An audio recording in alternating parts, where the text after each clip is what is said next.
اور بلانے کے بعد وصیتیں کی. 60,000 درہم میں زمین خریدی. 12 کلو مربع میٹر امام کی اپنی ملکیت ہے. کہیں آنے والی نسلیں یہ نہ کہہ دے کہ امام تو پرائی زمین میں دفن ہے، غصبی زمین میں دفن ہے. امام نے کہا یہ ہمیں گوارا نہیں ہے کہ ہم کسی دوسرے کی زمین پہ دفن ہو. امام نے 60,000 درہم کی زمین خریدی اور اس کے کاغذات جناب علی اکبر کے حوالے کیے. جزاکم ربکم خیر الجزا. خدا آپ کو کسی غم میں نہ رلائے سوائے مظلوم کربلا کے. آج 6 محرم ہے، صبح سے لے کے اب تک علی اکبر کے مسائل سنتے چلے آ رہے ہیں. اور کون علی اکبر؟ وہ علی اکبر جو شکل و صورت میں شبیہ میں اپنے نانا رسول سے مشابہ تھے. جب کبھی بھی امام حسین رسول کی زیارت کرنا چاہتے تھے تو علی اکبر کی زیارت کر لیتے تھے. ہم شکل پیغمبر تھے. عزیزان محترم، یہ 6 محرم ہے جو منسوب ہے علی اکبر سے. جب اعزاء اور اقربا شہید ہونے لگے، علی اکبر آتے اور آنے کے بعد کہتے بابا مجھے بھی مرنے کی. عزیزان محترم، المختصر علی اکبر کو اجازت ملی. علی اکبر میدان کی طرف چلے. علی اکبر نے ایڑ لگائی. اس کے بعد در خیمہ سے نکلنا چاہتے تھے. ایک مرتبہ در خیمہ کا پردہ اٹھتا ہے، گر جاتا ہے.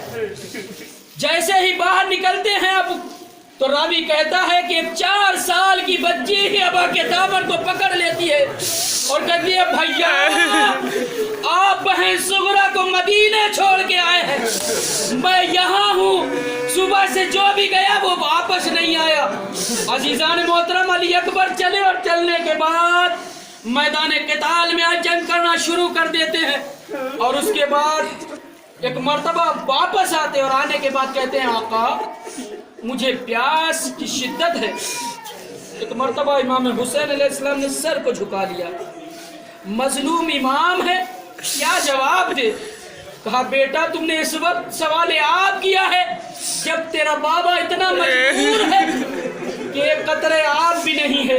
ایک مرتبہ امام نے فرمایا اپنی زبان میرے دہن میں دے دو، شاید تمہیں تسلی مل جائے. زبان نہیں دے رہے تھے، علی اکبر کو سمجھانا چاہتے بیٹا اب سوال مت کرنا. علی اکبر نے جیسے ہی بابا کے دہن میں اپنی زبان دی فوراً ہی کھینچ لی، اب سوال نہ کیا. ایک مرتبہ حسین نے فرمایا بیٹا بتاؤ کیوں کھینچ لی؟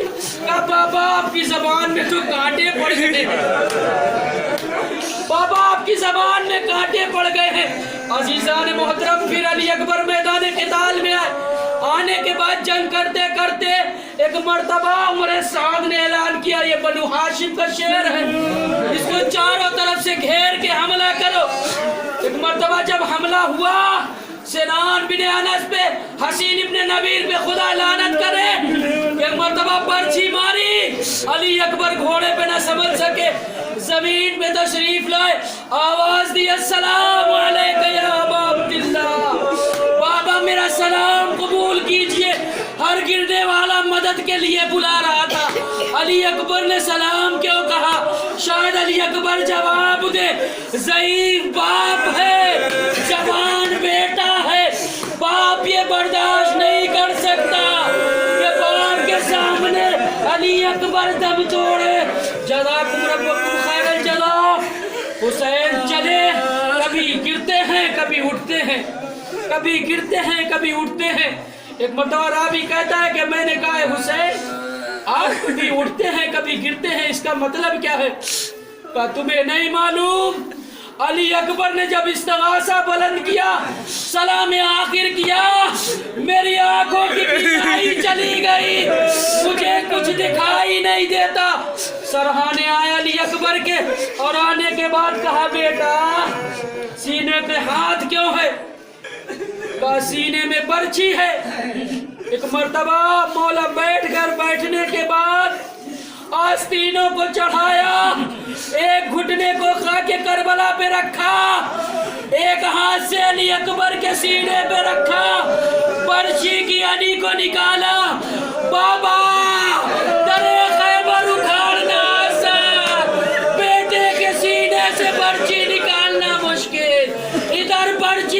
حسن نکلا، ادھر علی اکبر کی روح نکلی، حسین نے اکبر کا لاشا اٹھایا، اٹھاتے ہوئے چلے، زمین پہ پیر کھدے رہے تھے، آواز دی بنی ہاشم کے بچوں آؤ، اپنے بھائی کا جنازہ لے چلو، لو جنازہ خیمے میں آیا، بیویوں میں کوہرام برپا ہوا، والی اکبر وا محمد